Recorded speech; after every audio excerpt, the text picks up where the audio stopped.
No, está encendida. Ah, está la luz aquí. Sí, claro, como está poniendo el ordenador, aquello está estropeada. Tuvimos nosotros una que siempre estaba encendida. No sé qué hacía contacto, no sé qué.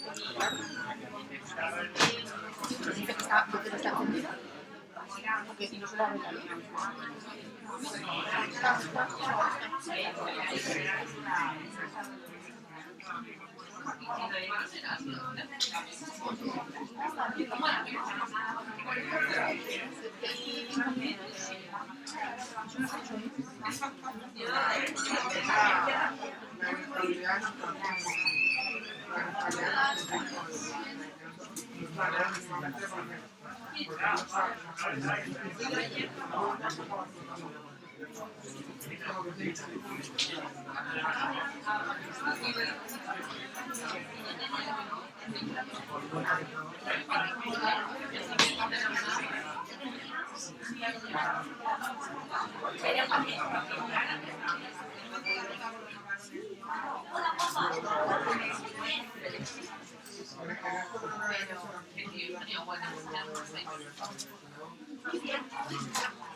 Hay sillas aquí adelante, ¿eh?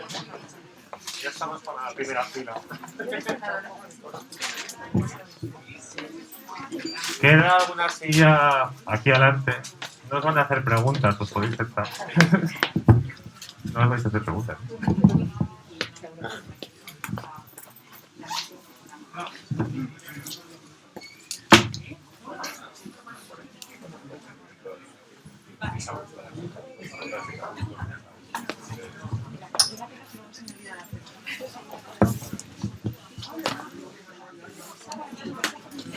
Directo en Instagram y luego lo colgamos en el canal de YouTube. ¿Vale? Sí. Y bien, este también, ven para acá un momento. Porque así más seguro de que... Gina, por aquí.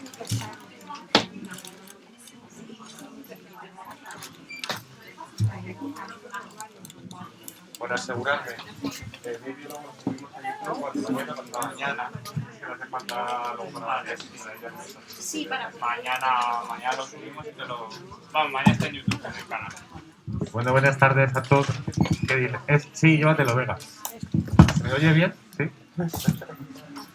Buenas tardes a todos. Muchísimas gracias por asistir hoy una vez más. Nos estamos empezando a acostumbrar otra vez a llenar la librería por las tardes, lo cual está muy bien. Me hace especialmente ilusión tener aquí a Lina hoy, porque creo que todos sabéis que si hay una de las partes de la narrativa que les tendemos en esta librería es la latinoamericana. Así que cuando María José nos brinda un poco la oportunidad de la posibilidad de tener a Lina aquí, pues ha sido pues un sí. Así que bueno, María José, Jimena, gracias por acompañar a Lina. Lina, bienvenida y muchas gracias. Con el agradecimiento en la punta de la lengua. Bueno, voy a partir yo por agradecer. Esto no es lo habitual, porque siempre presentan las presentadoras, pero yo quiero especialmente agradecer a María José, que realmente hace tiempo que queríamos hacer algo, sobre todo ella quería que yo me viniera por aquí, y también a Jimena por el gusto de conocerla, agradecerles también que estén. Yo creo que estoy muy emocionada de volver a estar en presencia. Después de tanto Zoom, que ya estamos ya enloquecidos con tanto Zoom, pero y enloquecidos. Wow. Ok. Porque está... Esto me lo alejo un poco, ¿no? Está muy fuerte. ¿Aló? Sí, creo que está un poquito fuerte, pero no sé, bueno, me lo pongo por aquí. Bueno, y gracias a la librería Letras Corsarios, la verdad es que incluso me han invitado a pasar una noche en Salamanca, que a mí me parece un lujazo. Así que, Rafa, te quiero agradecer especialmente por eso, ¿no? Bueno, y dados los agradecimientos, ya puedo pasar el micrófono. Sí, yo también quiero agradecer a Rafa, que tiene un ojo clínico, expresión que gustará mucho a Lina Meruane, para identificar la mejor narrativa latinoamericana actual en lo que me compete a mí, ¿no? Y especialmente de mujeres, ¿no?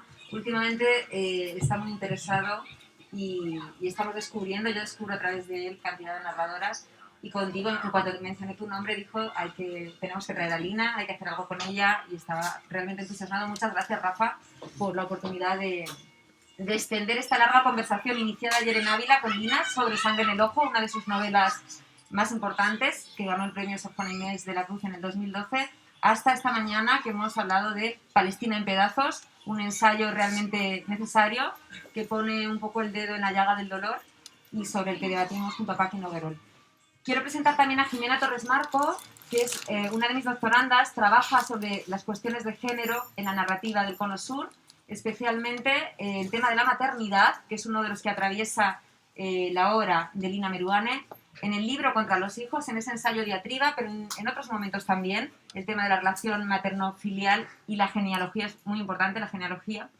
Así que, Jimena, te voy a dar la palabra. Ella ha incluido otras autoras en el corpus de su tesis, pues Ariana Harwick, Fernanda Trías, y que también nos acompañó por aquí hace unos años, y Lina. Y bueno, quiero darle la palabra para que la presente ella y comencemos esta conversación con Lina. Bueno, lo primero, muchísimas gracias, María José, por la oportunidad de poder estar aquí presentando a Lina Meruane. Bien, yo quería comenzar pues presentando un poco para aquellos que, si por un casual no conocéis la trayectoria de Lina Meruane. Ella, además de escritora, es docente de literatura y escritura creativa en la Universidad de Nueva York. Su escritura se caracteriza por un fuerte compromiso, por ser una escritura muy política, algo que no solo vemos en sus ensayos, como decía María José, Volverse Palestina, donde adopta una fuerte posición política ante el conflicto palestino, sino también en Contra los hijos vemos ese cuestionamiento de la maternidad desde un punto de vista político. Este es el ensayo Contra los hijos. Y también pues en sus novelas estos temas están presentes, ¿no? Hoy hablaremos sobre todo de Fruta podrida, de Sistema nervioso, publicado en el año 2018, y también de Sangre en el Ojo.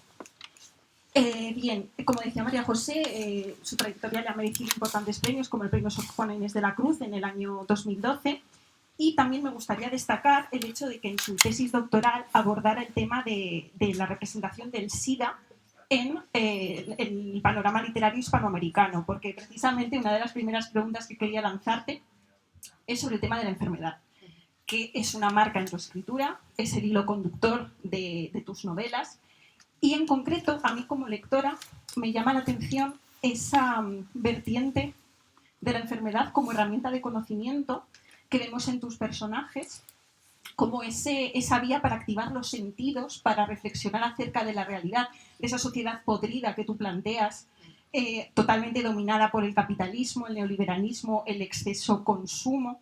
Y, por ejemplo, pues, por hablar de Fruta podrida, que es una obra que creo que a lo mejor, bueno, normalmente se habla mucho de Sangre en el Ojo, pero de Fruta podrida, que es una novela que a mí personalmente me impactó su lectura, tenemos el personaje de Zoila, que padece una enfermedad, y cómo esa enfermedad la posiciona en un plano de análisis sobre esa sociedad que la rodea. Entonces me gustaría, si es posible, que hablaras un poquito de esta vertiente epistemológica que puede darse en tu obra. Bueno, muchísimas gracias. ¿Se escucha? Sí. ¿Está funcionando esto? Sí. No estoy muy segura tampoco. Este está más fuerte. Estaba apagado. Pues ahí está. A ver, bueno, la enfermedad, un tema que ahora está completamente, digamos, en las portadas, que lleva 2 años en las portadas. Cuando yo estaba escribiendo sobre la enfermedad, parecía que era un tema completamente extraño, y eso me hizo pensar, por supuesto, en el hecho de que pensamos muy poco en nuestros cuerpos hasta que no nos queda otra más que pensar en los cuerpos, ¿no? hasta que, digamos, algo nos sucede. Pero en general vivimos un poco a espaldas de nuestros cuerpos, lo cual es un poco extraño, porque en realidad vivimos en nuestros cuerpos y nuestros cuerpos también definen la manera en que miramos el mundo. No miramos el mundo igual cuando estamos deprimidos, cuando estamos enfermos, cuando estamos resfriados o con catarro, como se dice aquí. Y entonces me parece, siempre me llamó mucho eso la atención. Yo vengo de una experiencia, digamos, de relación con el cuerpo muy distinta, porque esto lo comentaba en Ávila ayer. Yo soy hija de médicos, la conversación médica siempre estuvo encima de la mesa y literalmente en todo momento. Entonces a mí se me afinó el ojo y se me hizo un ojo clínico, ¿no? O sea, yo tiendo a pensar en cuerpos y tiendo a pensar también en la relación entre el poder y el cuerpo. O sea, cómo el poder, los gobiernos, realmente, por más que uno piense que hay políticas muy abstractas o abstraídas de la ciudadanía, en realidad el cuerpo siempre es el objeto de la política. Esto no lo digo yo, lo dice Michel Foucault el siglo pasado, ¿no? Pero realmente uno, pensando en esto, va observando y se da cuenta de que en efecto es así, y esto yo me lo voy encontrando y sobre esto voy escribiendo. Entonces, la primera incursión en la cuestión de la enfermedad, como tú decías, fue mi tesis doctoral, tesis que escribí en la Universidad de Nueva York y que me llevó a leer todos los textos, digamos, que encontré en esa fabulosa biblioteca universitaria, de las enfermedades en América Latina sobre todo, y también sobre todo la enfermedad del SIDA, ¿no? Que es la pandemia que me tocó a mí.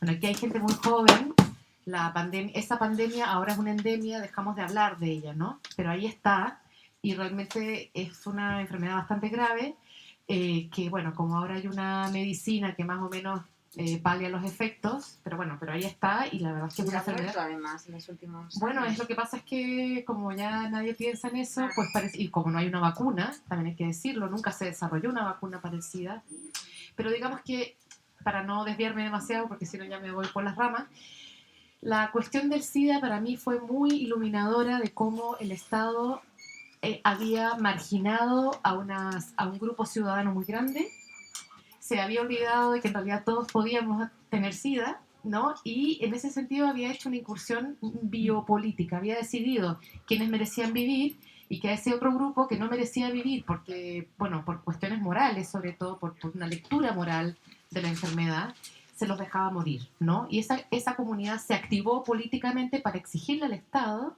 que defendiera sus derechos humanos. Digamos, solo para terminar con esto, porque es que me parece una escena muy interesante, en Argentina, por ejemplo, los enfermos de SIDA y toda esa comunidad, la comunidad que ya ahora llamamos queer, básicamente denunció al Estado, puso en juicio al Estado, diciendo que en realidad los estaban dejando morir, igual que en la dictadura se había asesinado gente. O sea, que esto era un genocidio del Estado, que el Estado no estaba cumpliendo su función custodial.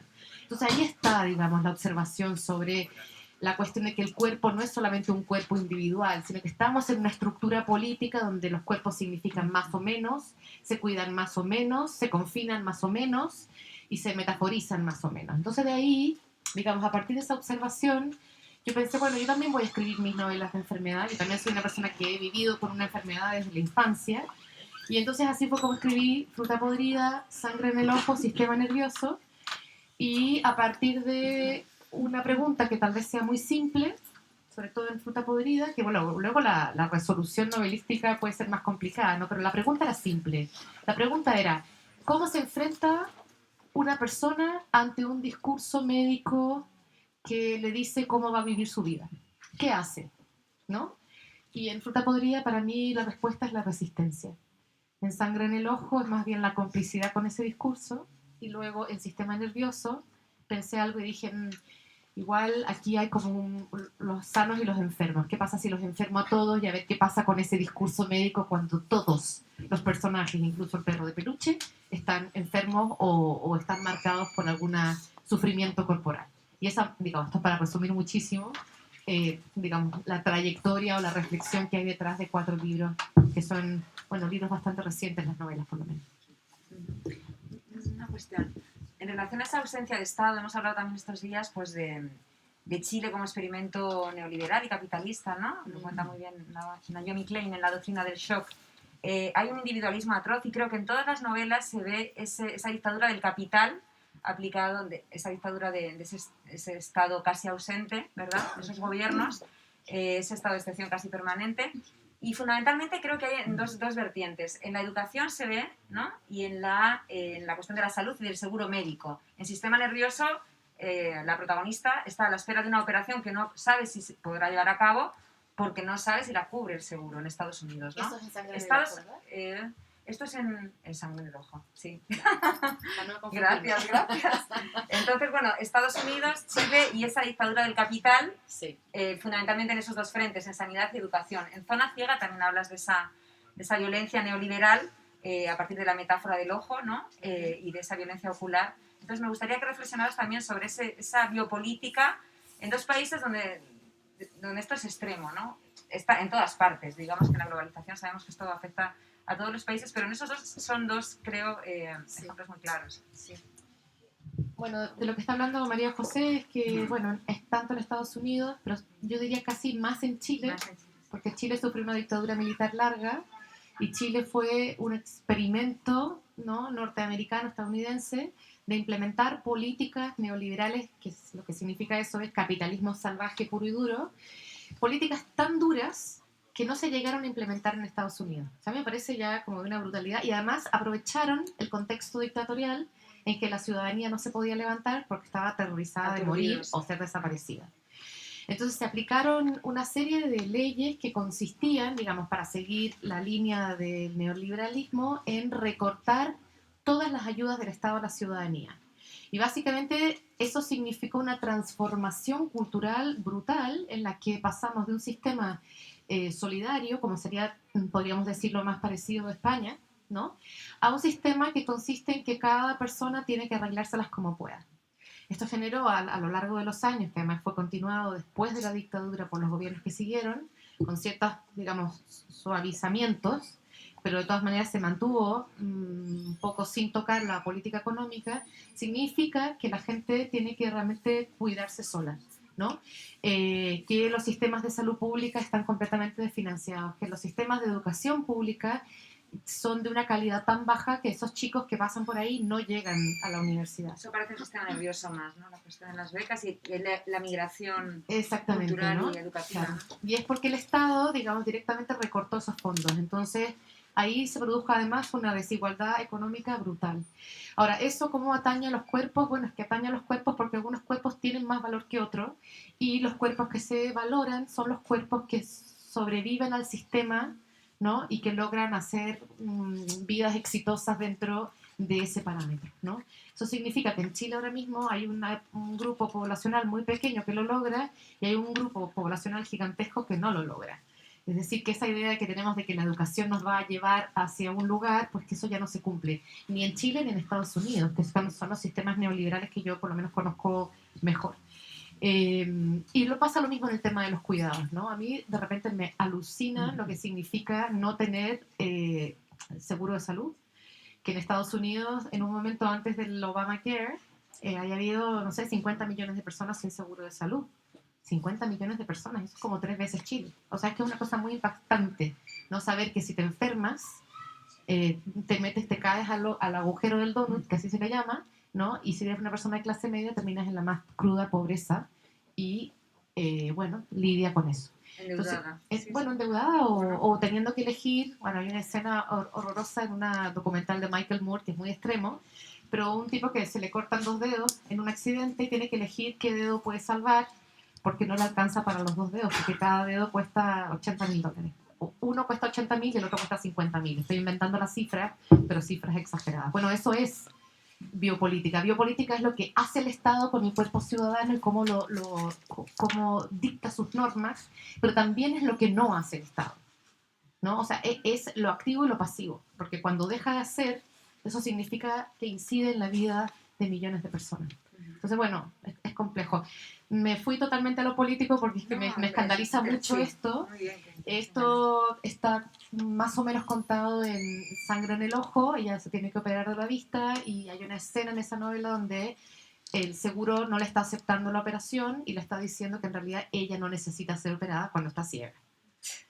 Es parte invento, pero no está alejado de la realidad, porque en el seguro de salud y esto yo lo escuché muchas veces hablando precisamente con secretarias y con médicos, puede estar un año pasándote la cuenta a ver si tú ya de desesperado pagas. O sea, hay gente que de desesperación, porque es angustiante recibir una cuenta gigantesca, a ver si tú pagas, ¿no? Entonces, ese tipo de cuestiones uno dice, wow, y eso es que le está pasando a alguien, a gente con una cierta educación. Pero si te pasa cuando tú eres una persona más precarizada, realmente es una situación, no puedes salir de ese agujero. Bueno, en fin, eso está ahí, está en sangre en el ojo, el sistema nervioso también hay un trasfondo económico, político, de desaparición también, de masacres, bueno, en fin, hay como un trasfondo que no es lo central en la novela, pero ahí está, ¿no? Está como un eco en la novela. Bueno, en Fruta Podrida también planteas una situación terrible en la que una hermana mayor, para pagar el tratamiento de su hermana pequeña, se compromete con el hospital a cada 9 meses, en continuo estado de fertilidad, quedarse embarazada para donar esos niños al hospital y al final es para subvencionar el tratamiento de su hermana pequeña. Entonces también es al hilo de lo que estábamos comentando, de ese terror cotidiano ligado a la biopolítica, es esa vulnerabilidad de los cuerpos, ¿no? Sí, siempre me olvido de Fruta Podrida porque ya es una novela que tiene muchos años. Y yo ya como que me la olvidé, yo ya me la olvidé, me la escribí en el 2005, entonces ya pasaron 15 años, pero es verdad, sí, hay una tranza corpórea, ¿no? Una transacción digamos, entre la hermana mayor y la menor. Y la menor decide que en realidad no quiere estar en este régimen, ¿no? En este régimen de sobrevivencia, que por un lado es completamente, eh, bueno, nocivo para ella, pero también nocivo para otros, ¿no? Entonces por eso decide resistir el discurso, decide resistir la mecánica productiva del cuerpo.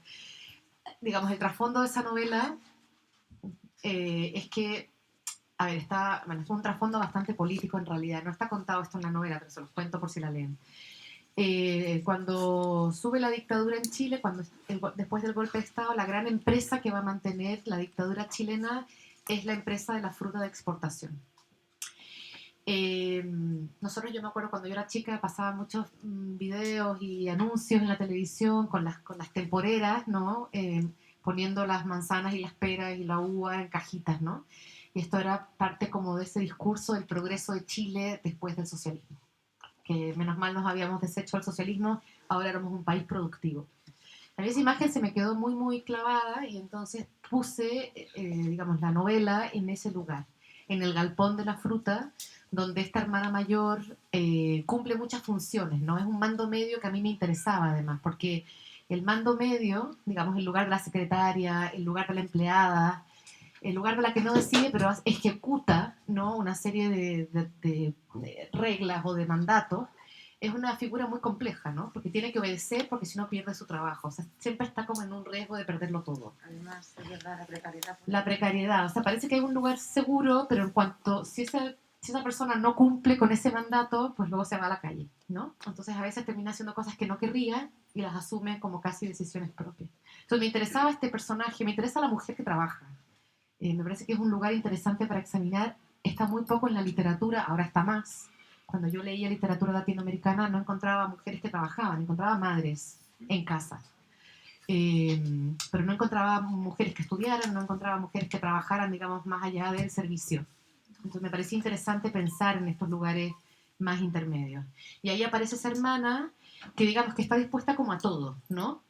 La excusa es cuidar a la hermana menor, que es su media hermana en realidad, ella ha quedado como a cargo de esta hermana, pero también entra como en unas lógicas muy perversas de la producción, ¿no? Y no solamente la producción de frutas, sino que, como decía Jimena, la producción de hijos para un mercado que no se entiende muy bien, creo, en la novela, queda un poco más misterioso, ¿no? ¿Qué va a pasar con esos niños? Pero bueno, pero ahí está la hermana menor en la encrucijada de, bueno, yo estoy también parte de esta máquina de producción, ¿no? Mi hermana me está cuidando a propósito de, ¿no?, hacer todo esto otro. O sea, que ahí hay algo muy perverso con los cuerpos. Exacto. De hecho, una cita de esta novela es precisamente: ya no tendremos cadáveres, sino materiales de repuesto. Con esa idea de la reproducción, del uso de los cuerpos. Sí. Bueno, es que la novela además tiene un poco una locura al final porque pasan, bueno, muchas cosas, pero el final lo cuenta un personaje que es una enfermera que sale del hospital y se encuentra con la protagonista. Y es una enfermera completamente delirante, ¿no? Pero que en cierta medida encarna un discurso hiperproductivo de la medicina y qué van a hacer con esos cuerpos, ¿no? Yo me divertí mucho escribiendo esa parte porque en realidad es un final un poco loco, que se sale un poco del ritmo de la novela. Y ahí, claro, ahí esa enfermera habla, digamos, como que revela una serie de lógicas internas que no digo que todos los médicos piensen así, por cierto. Yo digo, tengo padres médicos muy apasionados que curan gente, pero a mí lo que me interesa explorar en una novela en general, me interesa explorar los extremos, digamos, de esas promesas de la curación o de las promesas de la inmortalidad, ¿no? ¿En qué momento se cruza una frontera ética y podemos pasar a un lugar realmente eh, éticamente cuestionable? A mí me interesa mirarlo porque me parece que siempre hay que tener en cuenta que se puede ir a otro sitio en esas promesas, que hay que tener unos límites éticos, precisamente los límites que el neoliberalismo no pone, porque el neoliberalismo, otra de las cosas que tiene es que cree en la libertad del mercado, como si el mercado fuera alguien, ¿no? Y en esas operaciones de libertad de mercado, bueno, hay mucha gente que no sobrevive. Entonces, digamos, pensando en esos extremos, también hay que pensar en todos los extremos. Entonces, esa enfermera, en cierta medida, le pone voz a un extremo que tiene que ver del uso de los cuerpos. Una de las cuestiones que a mí me interesa muchísimo, que también está en Sangre en el Ojo, es la cuestión del trasplante. Del trasplante de órganos, ¿no? Que por un lado lo encuentro maravilloso y por otro lado lo encuentro terrorífico al mismo tiempo. Depende del contexto, ¿no? O sea, depende del contexto. Si alguien muere y había dejado donados sus órganos, puede ser muy, muy, muy buena cosa, pero también hay un mercado negro de órganos. Y eso es muy impactante, ¿no? Entonces ahí hay como ese lado malo y ese lado bueno, ¿no? Esa frontera ética de la que tenemos que estar muy conscientes porque finalmente somos seres humanos y tenemos que pensar en los otros seres humanos que nos rodean. Entonces, esas decisiones son complejas. Y a mí me interesaba explorarlas, bueno, también ahí. No sé si yo quería comentar, bueno, en realidad en gran parte de la narrativa chilena de la postdictadura hace ese giro, ¿no? Por ejemplo, Yamila Altín, Nona Fernández ya directamente está instalada en la memoria y la posmemoria, pero hace un giro de la violencia política, que fue la primera, a la violencia económica, ¿no? Rodolfo Walsh advertía siempre que después de estas dictaduras militares venía la violencia económica que iba a ser muy agresiva también, ¿no? Entonces, digamos, Fruta Podrida se podría contextualizar en ese giro, ¿no? De la violencia política a la económica, que puede ser igualmente dura y terrible, como has señalado. Me gustaría que exploraras un poquito, que comentaras otro tema que aparece en gran parte de tu narrativa, tanto en Sangre en el Ojo como en Sistema Nervioso, fundamentalmente, que es las redes sociales familiares de apoyo, de cuidado, de afecto hacia el enfermo, la relación entre el enfermo, el cuidado y el cuidador y el cuidado, que pueden ser relaciones a veces de conflicto, ¿verdad? Relaciones familiares, afectivas y también amorosas, ¿no? Pues eso, la tiranía, el chantaje, el rencor, la envidia. Hay muchas emociones que rodean la enfermedad y lo trabajas muy bien y de una manera nada maniquea y nada simplificada, al contrario, ¿no? De una manera muy compleja. Y especialmente la relación entre madre e hija, esa genealogía que aparece mucho en tanto el Sistema Nervioso como en Sangre en el Ojo. Sí. Y tal vez también en Fruta Podrida, creo que en las tres novelas hay esa escena, ¿no? Me acabo de dar cuenta que estoy hablando a una velocidad supersónica, como chilena que soy, así que me disculpan que voy tan rápido, voy a intentar no ir tan rápido. A ver, el cuidado. Pues claro, es que la familia, eso lo sabemos todos, bueno, tiene una serie de relaciones complejas, ¿no? Y pasamos muy rápidamente del amor al odio. Digo, yo quiero mucho a mis padres, pero bueno, alguna vez los he querido asesinar y estoy segura de que ellos a mí, ¿no? O sea que las relaciones humanas son complejas y a mí no me parece que tengamos que idealizarlas, sino que más bien a mí me interesa mucho explorarlas. La relación de cuidado es una situación, digamos, bastante extrema. En realidad, en la familia contamos con que todos los personajes, ¿no? Van a poder, todos sus miembros van a poder más o menos ir llevando su vida sin una necesidad extrema del otro. Digamos, yo creo que la situación más extrema es tener hijos pequeños, ¿no? Pero digamos que se subentiende que es un periodo de la vida. No siempre es un periodo muy corto, también hay que decirlo, que a veces es para siempre. Para siempre en el cuidado más extremo, ¿no? Yo conozco casos, pero bueno. Pero digamos que la situación de cuidado nos pone... A mí me interesa por un montón de motivos. Primero que nada, por la cuestión del género. Claro. Está muy feminizado, ¿no? Bueno, está muy feminizado, ¿no? Parece que somos las mujeres las que cuidamos, ¿no? Parece que el rol de las mujeres es cuidar a los otros por encima de nosotras mismas. Me parece que es muy difícil argumentar para una mujer no cuidar a los otros, porque parece que uno no quisiera a los otros, ¿no? Pero yo nunca he defendido que las mujeres no cuiden, sino que lo que más bien pienso es que las tareas del cuidado tienen que estar repartidas, ¿no? Y normalmente no lo están. O están de unas maneras como muy desequilibradas, ¿no? Los hombres ponen la plata y desaparecen. Estoy caricaturizando, por supuesto, pero para dar un extremo, para mostrar, digamos, lo que estoy diciendo, donde unos ponen la plata y desaparecen y los otros ponen el cuerpo y están siempre ahí, ¿no? Sin descanso. En el caso de las mujeres que además trabajan, tienen como un doble trabajo, ¿no? El trabajo de conseguir el dinero y además estar de cuerpo presente en el cuidado constante. Yo creo que eso nuestras economías neoliberalizadas no lo cuentan. O sea, es como que todas esas horas del cuidado no están pensadas como una forma del trabajo también. Cuando digo que las mujeres trabajan mucho dentro de la casa, no lo digo para decir hay que pagarle a las mujeres por cuidar a sus hijos. No digo necesariamente eso, ¿no? Pero creo que están muy abandonadas las mujeres que cuidan. Y las que trabajan y cuidan, pues están doblemente abandonadas y estresadas. Entonces eso es una cuestión que me parece que no está pensada dentro de los cambios que se han producido en la estructura del trabajo. Porque todas estas normas que nosotros conocemos fueron hechas para cuando solamente trabajaban los hombres. Y los hombres de cierta clase, ¿saben? Además. Entonces me parece que había una transformación muy fuerte en el siglo XX que realmente no se condice con las leyes laborales que tenemos. O digamos que lentamente se han ido acercando un poco más a la realidad del trabajo, pero todavía no. Y de hecho todavía en todas partes del mundo, hay discriminación salarial de las mujeres. O sea, además de que las mujeres trabajan por menos, además trabajan el doble. Esa es una realidad estructural brutal. Entonces, bueno, a mí de eso me interesa hablar. De eso, de hecho, también hablo en Contra los Hijos de Bueno, y en realidad también en Palestina, por ejemplo, ¿no? Que sí. la ausencia de la mujer que no está ausente, ¿no? Al final de los conflictos bélicos, ¿no? Uh-huh. Sí, bueno, las mujeres hemos estado siempre en todas partes. El tema es que como que hemos sido invisibles. Dice que en la Segunda Guerra Mundial, si las mujeres hubieran parado de fabricar armamento, balas, las enfermeras, en fin, eso dicen en la Resistencia, ¿no? Sí, claro, por supuesto. Bueno, entonces está el tema de género, que me parece interesante e importante para pensar. No es que yo tenga ninguna solución, yo no soy politóloga ni cientista política, no estoy en la política, no en la política de las leyes, ¿no? Pero bueno, mi lugar como escritora es más bien ir pensando cómo se desarrollan estos problemas y sobre todo los discursos que acompañan a estas realidades, ¿no? Cómo se justifica y se empuja a una serie de roles que no necesariamente tendrían que ser de esa manera. Entonces me parece que ahí hay también un componente que es el del discurso del cuidado, ¿no? Tengo algunos problemas con mis compañeras feministas que celebran el cuidado y sin pensar, digamos, en la base estructural del cuidado, que es, digamos, lo que acabo de decir.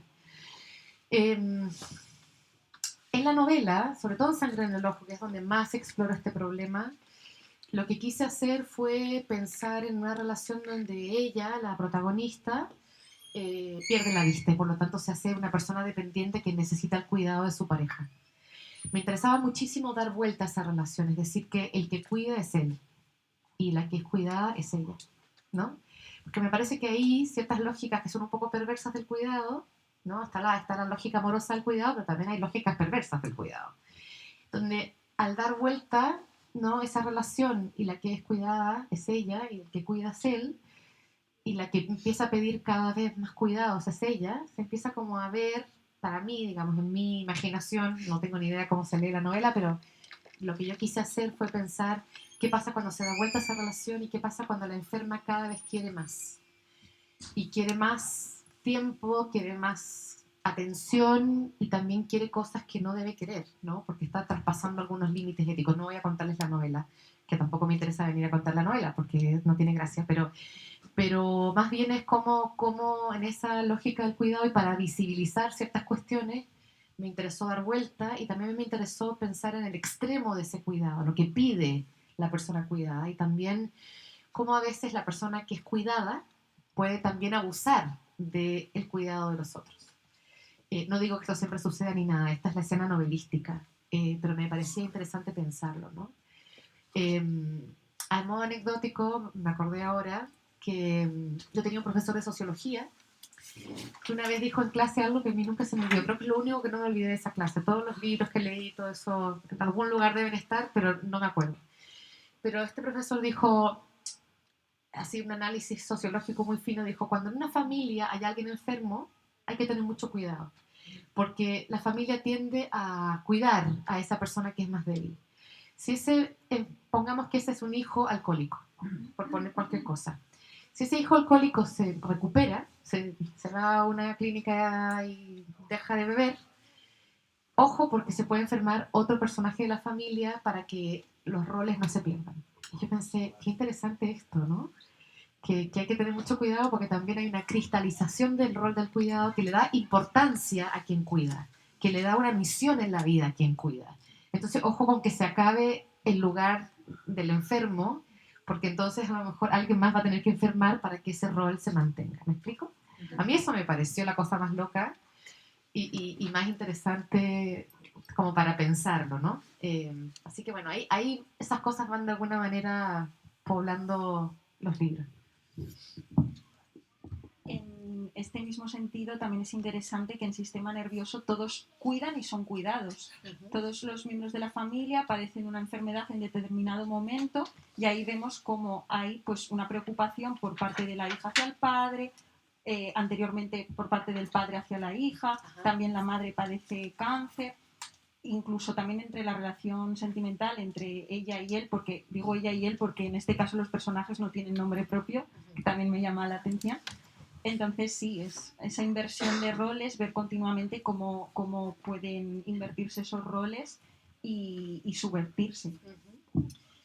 Sí, es que creo que tal vez Sistema Nervioso es la novela menos maniquea, por llamarlo de alguna manera, porque decís esto de los enfermos y los sanos. Más bien empecé a pensar, bueno, todos enfermos y ahí qué pasa, ¿no? Entonces me parece que están más distribuidos los roles ahí. No lo había pensado, la verdad, pero sí están más distribuidos los roles, porque en realidad la pregunta de esa novela es otra.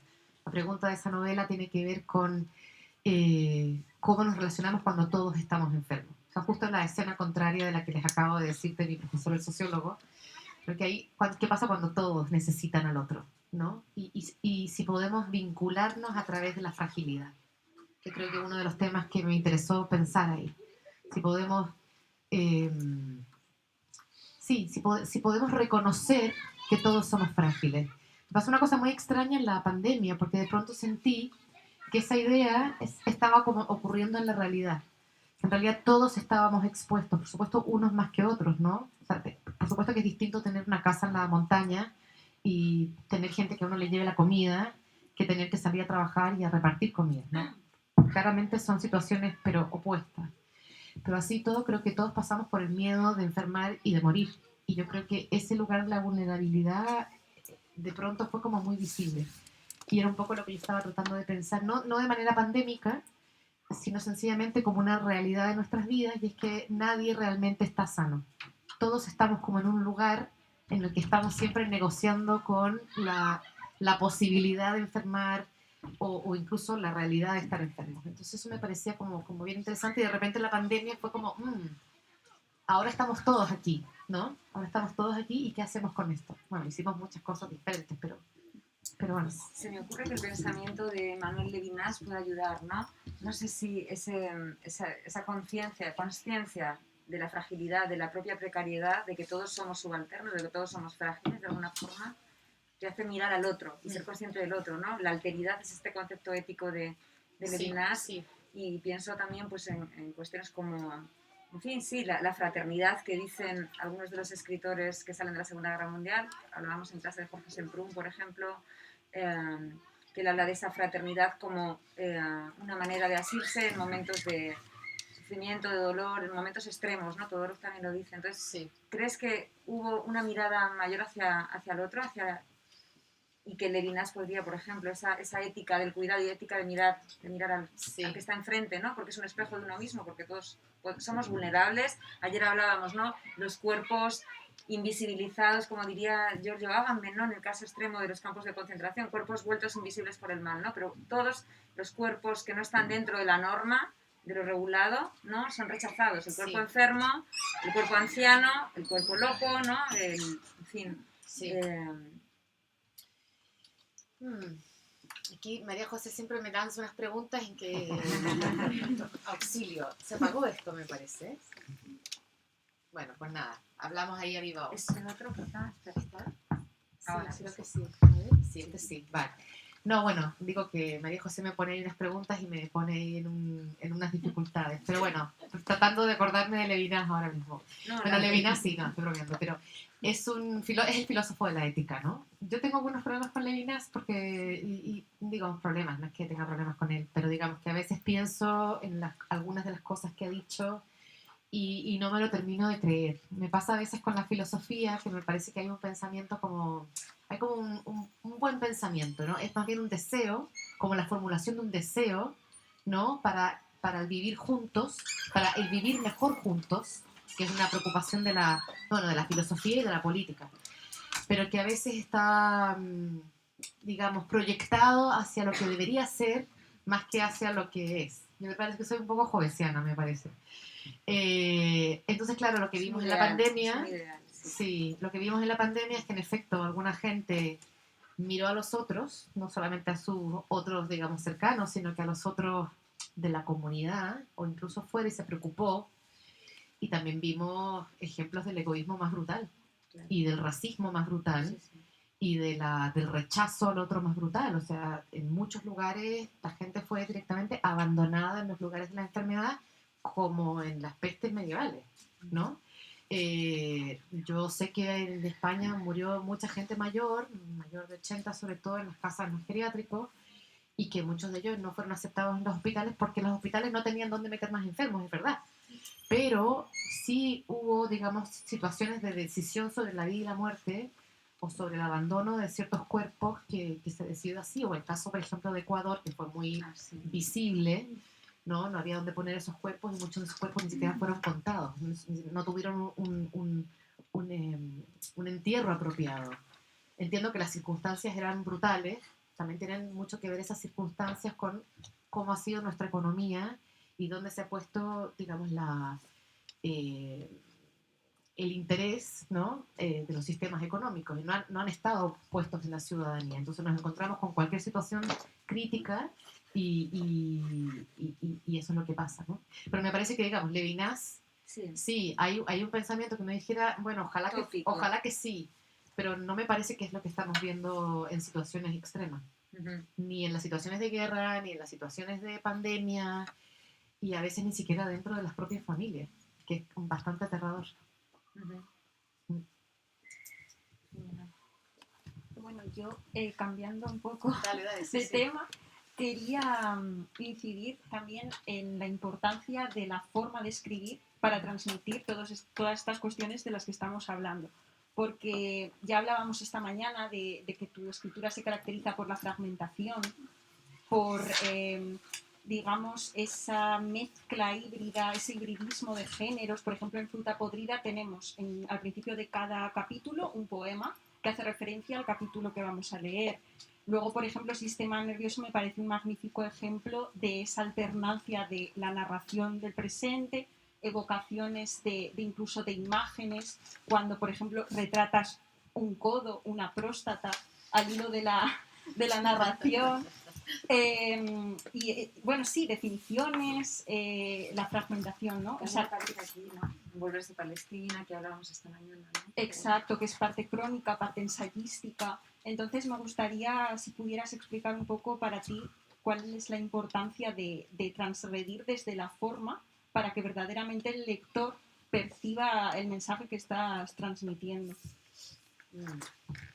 Claro, ahí siempre es más difícil hablar de la forma o de la escritura misma, porque me resulta más fácil hablar de las ideas que hay detrás o de las preguntas que hay detrás de un texto, y más difícil describir cómo esas ideas aterrizan en la página, que ahí también hay un trabajo que digamos que ocurre en su hacer, que no está planificado, no está tan pensado. Bueno, tampoco las preguntas están muy pensadas, pero eso las puedo pensar después.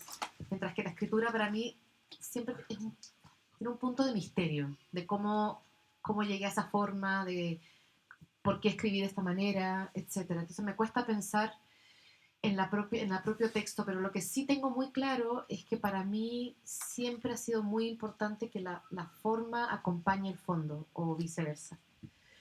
Que la propia escritura dice por sí misma, ¿no?, un poco sobre el tema. Entonces, por ejemplo, en una novela como Sistema Nervioso, en la que yo inmediatamente empecé a pensar que en realidad aquí había un sistema familiar que yo quería trabajar, pero también había un sistema social, ¿no?, de una serie de relaciones entre personajes, y luego empecé a pensar, bueno, también hay relación con el cosmos, ¿no?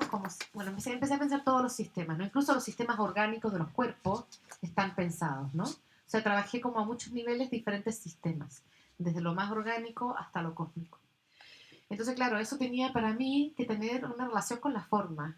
Entonces, la forma de esta novela es muy, muy fragmentaria, como si cada pedacito fuera una especie de planeta que está orbitando alrededor de otra cosa. Todo orbita alrededor de la enfermedad, en realidad. Pero digamos que son como fragmentos que se van articulando entre ellos para ir construyendo la novela de una manera que no es la construcción, justo hablábamos de esto esta mañana, que no es la construcción convencional, aparece un personaje, se cuenta la vida del personaje, sino que se va armando de a pedacitos, como quien dice armar un puzzle muy enredado. Y entonces, claro, para mí, digamos, lo que terminé pensando mientras escribía es que en realidad había también escrito un sistema novela, ¿no?, donde las cosas no son lineales, sino que van como dando vuelta. Y eso también es la dificultad de lectura de esa novela, que es que no se va siguiendo linealmente, sino que se va como dando vueltas sobre ciertos temas. Y bueno, y es la novela que tengo más encima, con lo cual me cuesta menos explicar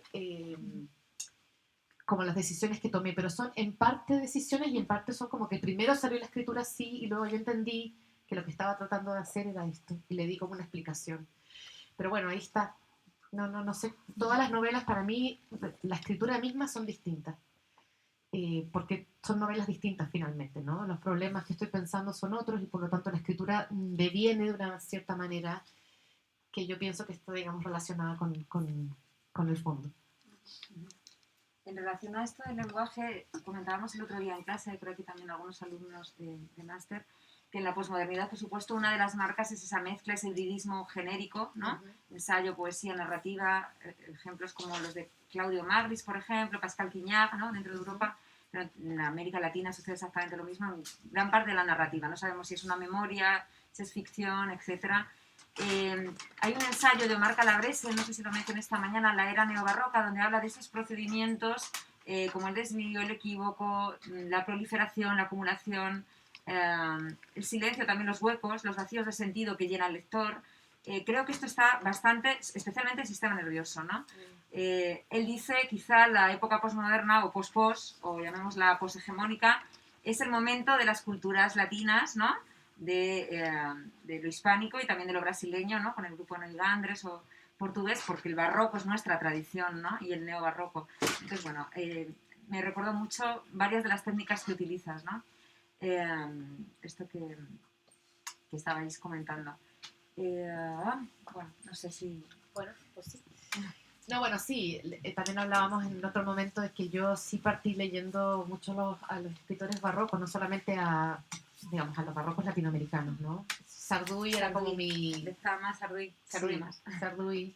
Y de hecho Sarduy, creo que hay un pequeño homenaje a Sarduy precisamente en Sistema Nervioso, porque Sarduy estaba muy interesado en el Big Bang y en el cosmos. Tenía un libro de poesía, de hecho tiene mucha poesía sobre esto, ¿no? Como una coincidencia divertida, pero de hecho el primer epígrafe de mi primer libro está dedicado a Sarduy.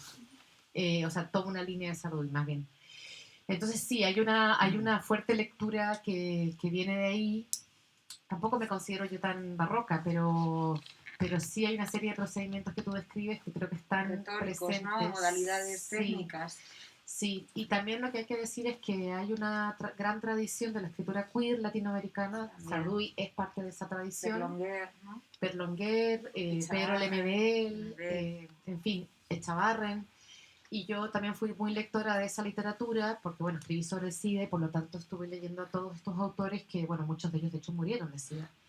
Entonces, bueno, sí hay una, digamos, un trasfondo de lectura, pero lo que pasa es que uno es deudora de tantas cosas, digamos, desde esas literaturas muy, digamos, en ese extremo, pero supongo que también es deudora de todo lo que lee, ¿no? O sea, de todo lo demás que lee. Yo soy una lectora muy dispersa, entonces siento que yo voy, como he ido cogiendo un poco de todo. Bueno, es que, no sé, los que escriban aquí sabrán de lo que hablo. Uno cuando escribe parece que todo le sirve. Todo le sirve, todo lo que le cuentan, todo lo que mira, todo lo que lee, parece que le sirve de pronto, todo parece que está entrando en el libro. Y una vez que hay alguien que me hace, ¿viste? Sí, es medio difícil de explicar, pero es como que todo tuviera sentido con lo que uno está escribiendo. Y para terminar, Lina, sobre la autoficción, me gustaría que reflexionaras, ¿no? Porque se habla mucho de esta categoría. Ayer la cuestionábamos, decíamos la autoficción existe desde Cervantes, ¿verdad? Desde la Divina Comedia. Pero tu literatura está impregnada del yo, fuertemente, ¿no? Incluso a veces los personajes se llaman como tú, como el sistema nervioso, ¿no? Lucina, Lina. ¿Cómo concibes esto en tu obra? ¿Realmente es algo que, puesto que, en fin, la ficción y la realidad siempre han estado, ¿no? Uno se inspira siempre en la realidad. Sí, fíjate, yo vengo de una escuela de escritura, por así decir, de unos modelos de escritura donde la escritura tenía que ser muy separada del yo. Que lo que importaba era el trabajo simbólico de la literatura, la metaforización, digamos, una cierta distancia más fría. Entonces, a mí ¿Esto en Chile o en Estados Unidos? En Chile. Yo tengo mi formación literaria en Chile. Y entonces me costó un poco como romper esa regla. Al final uno siempre tiene que romper las reglas de los maestros, porque si no hace lo que hizo el maestro o la maestra. Pero me costó un poco, pero luego también tuve una siguiente maestra en Nueva York, que es Silvia Moroy, que es tal vez una de las escritoras más importantes y críticas sobre la autobiografía. Y me parecía que ella era más permisiva, digamos, en la manera de pensar la literatura, que era un poco, bueno, haz lo que tú quieras, pero hazlo bien, ¿no? Y entonces creo que yo le encontré un sentido a hablar de lo personal y a conectar lo personal con lo que está pasando dentro de un libro. Finalmente también una persona que escribe es un ser humano y nosotros estamos todos atravesados por nuestras preocupaciones, nuestras experiencias, nuestras preguntas, nuestras lecturas, nuestros deseos, ¿no? Entonces que eso, digamos, caiga en algún lugar de la escritura me parece que tiene, no solamente que es normal, digamos, que es evidente que va a ser así, sino que también creo que humaniza también el propio trabajo del texto, el propio trabajo que una hace en el texto, cuánto se compromete con ese texto involucrándose. Ahora, y bueno, involucrarse de todas maneras no tiene que ser a través de la anécdota, no es el día que yo nací, lo que me dijo mi padre, no tiene que ser eso, ¿no? Se piensa como de una manera muy literal a veces, ¿no? Literal y muy narrow, quiero decir, muy angosta, sí. Muy estrecha sobre lo que es lo autobiográfico, la manera en que se traduce la experiencia personal en un texto. Yo creo que es mucho más amplio que una pura anécdota, que la anécdota es una cosa casi trivial, ¿no? Dentro de un texto. Lo que importa son como esas preguntas que uno se hace, esas observaciones que uno hace, esas angustias que uno tiene, ¿no? Y ahí está, me parece, la pulsión, digamos, que lleva un texto. Ahí hay una cuestión autobiográfica muy, muy fuerte. La anécdota es una cuestión que a mí me parece que puede estar o no. Pero es el detonador, ¿no? Quizá el motor de luego otra cosa, Sí, ¿no? o no. Que salga. Sí o no, digamos. Pero eso me parece como casi secundario, ¿no? Si uno usa o no algo de una anécdota o de algo que le contaron que le pareció muy resonante, eso me parece como menos importante que la manera en que uno traduce sus propias angustias, preocupaciones, observaciones, ya sean políticas, económicas, de género, cómo se traduce eso en la página. Ahí es donde me parece importante, digamos, ese compromiso. Yo es que no sé, parece que voy apretando los botones. No sé qué he hecho. Bueno, ahí. Pero creo que ya terminamos. Diga, Rafa, sí, no sé. Jimena, no sé si quieres alguna cosita más. La maternidad, quizá, no lo sé. Sí, es que como no sé cómo vamos de tiempo. Ya vamos terminando, así que Sí, el bueno, tema de la maternidad... Dado mi interés personal en el tema, ya lo hemos estado hablando un poco con el tema de los cuidados, ¿no? Pero al final, sobre todo en Contra los hijos, hay un tema, creo que por tu parte novedoso que planteas, y es también cuánta culpa hay en esa reconfiguración de la infancia, como ese aumento de derechos de los hijos y cómo estos repercuten sobre todo en las madres, que aunque ahora tengan más derechos, también tienen más obligaciones. Entonces, en cierta medida podemos hablar incluso dentro de los temas que ocupan al feminismo, el tema de la maternidad ha retrocedido en cierta medida, se ha retrocedido y ha aumentado la opresión sobre la experiencia, más aún en una sociedad individualista, incluso lo planteas casi como una contradicción. Entonces, simplemente por si podemos abordar un poquito más ese aspecto. Sí, bueno, puedo de hecho... ¿Se escucha? Sí. Puedo de hecho conectar con lo que acabo de decir, porque justo una de las cuestiones que me llevó a escribir este libro, Contra los hijos, que bueno, que tiene un título un poco engañoso, porque en realidad el título viene de la colección donde apareció este libro, donde es una colección de ensayos cortos, originalmente en México, donde todo era contra algo, contra los poetas, contra los no fumadores, contra la belleza, bueno. Entonces yo dije, bueno, yo escribo el Contra los hijos porque tenía algo que quería decir, y era precisamente una observación, y eso tal vez es una de las cuestiones, digamos, personales en el libro, y es que yo, bueno, me fui a estudiar a Estados Unidos y cuando volví a Chile me daba cuenta de que las amigas que se iban quedando sucesivamente embarazadas, de pronto se habían transformado como personas. Se habían acabado como los temas y había solo un tema. Entonces, claro, yo estaba muy fuera de esa conversación porque yo nunca había querido tener hijos y no los tuve.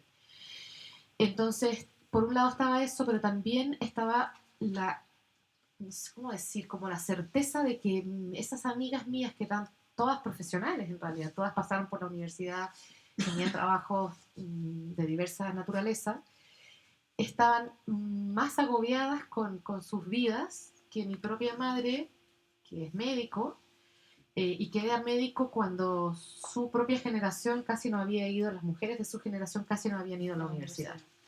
Entonces mi madre estaba, yo tenía la sensación y lo hablaba con ella y le decía, mamá, es que yo tengo la impresión de que tú estabas menos agobiada que mis amigas, que son más feministas, que fueron a la universidad, que son toda una generación, ¿no?, muy potente, y pensaba, ¿cómo puede ser esto? Entonces esa pregunta me llevó a pensar, y así fue como escribí, bueno, y una serie de otras cosas que me pasaron, digamos, con el tema de la maternidad, las cosas muy agresivas que la gente te puede decir, y les cuento una que a mí me gusta mucho porque la odio, y es que me reencontré con un amigo de la universidad que fue padre precoz a través de Facebook.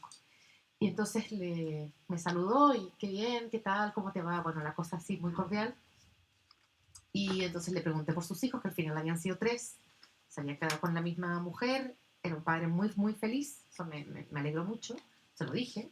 Y la pregunta de él hacia mí fue, bueno, ¿y tú qué hiciste de tu vida? ¿Tuviste hijos o vas a ser como las gringas que tienen hijos cuando deberían ser abuelas?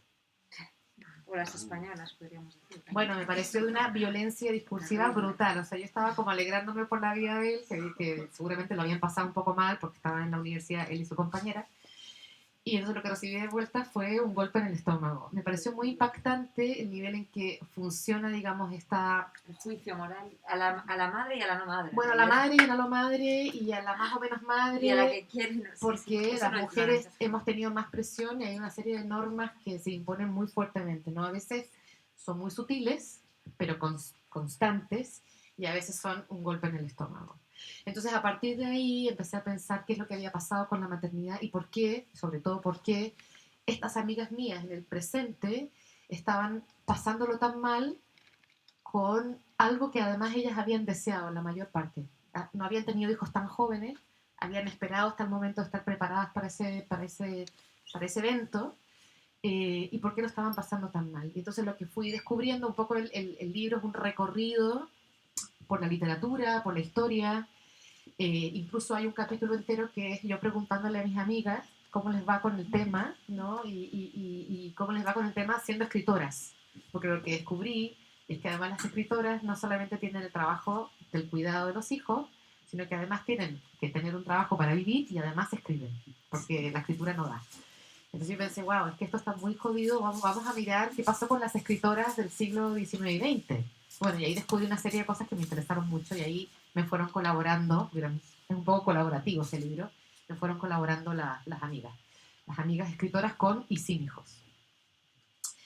También hay un reflexionar sobre, digamos, más sociológicamente sobre el estatus de los hijos en la actualidad y cómo antes nosotros teníamos responsabilidades como sujetos de la casa y antes que nosotros los hijos trabajaban para el sustento económico de la familia, estamos hablando de muy atrás, ¿no?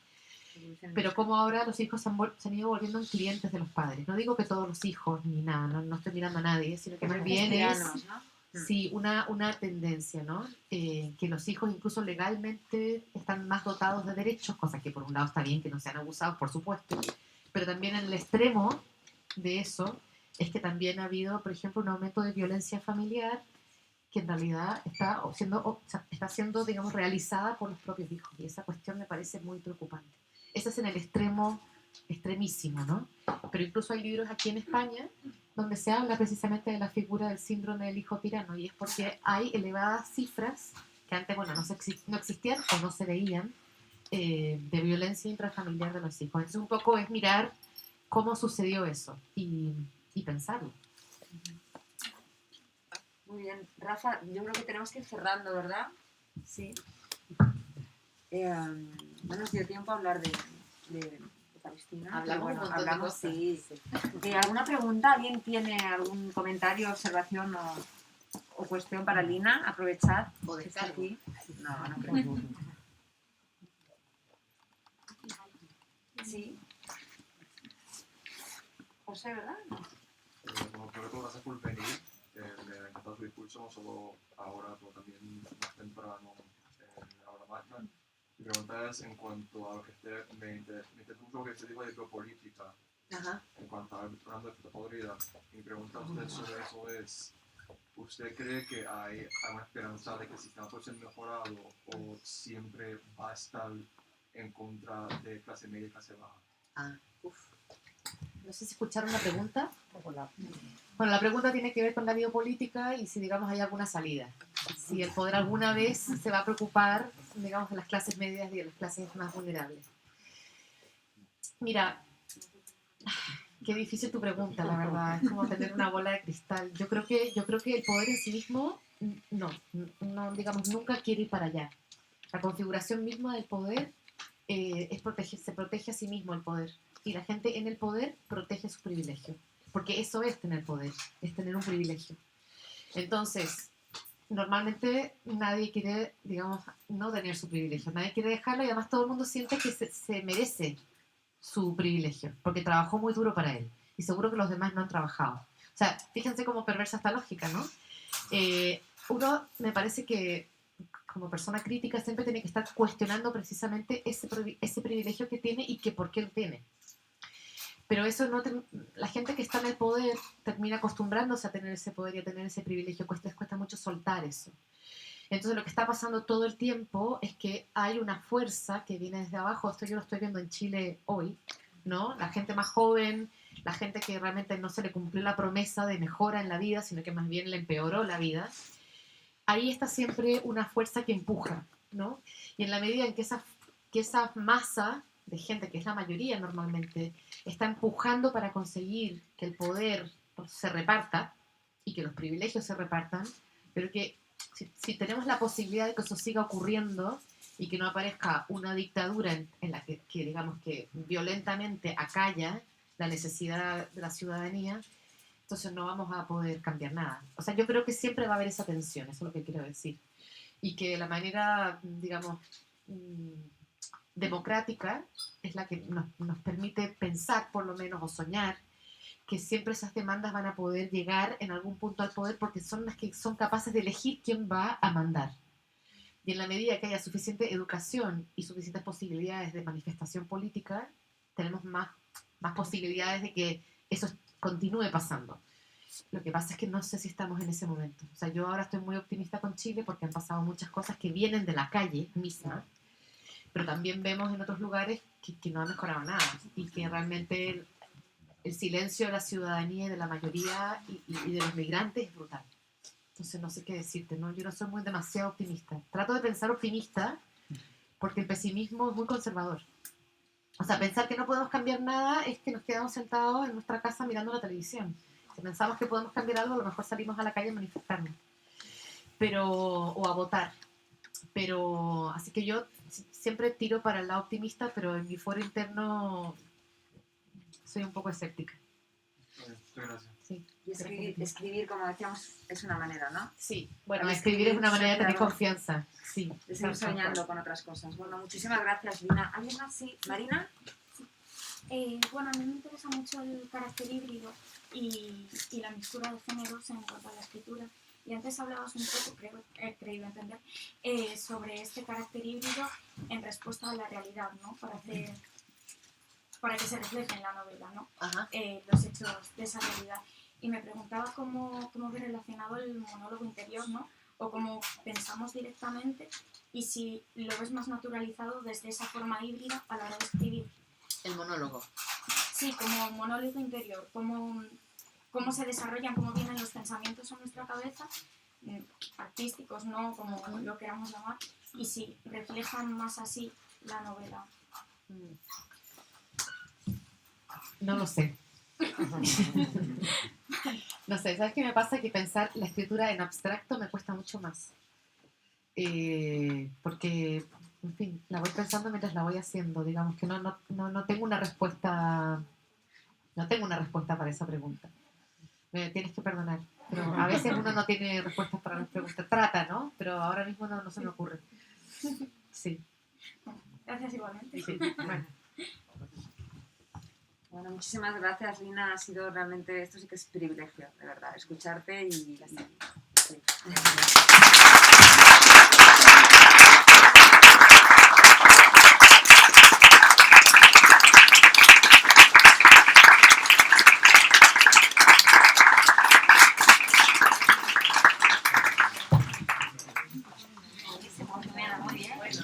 Estaba hablando muy rápido, ¿no? Estaba aceleradísima.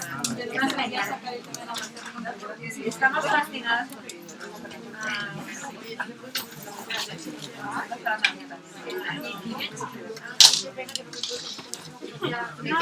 Se me quemó el comodín.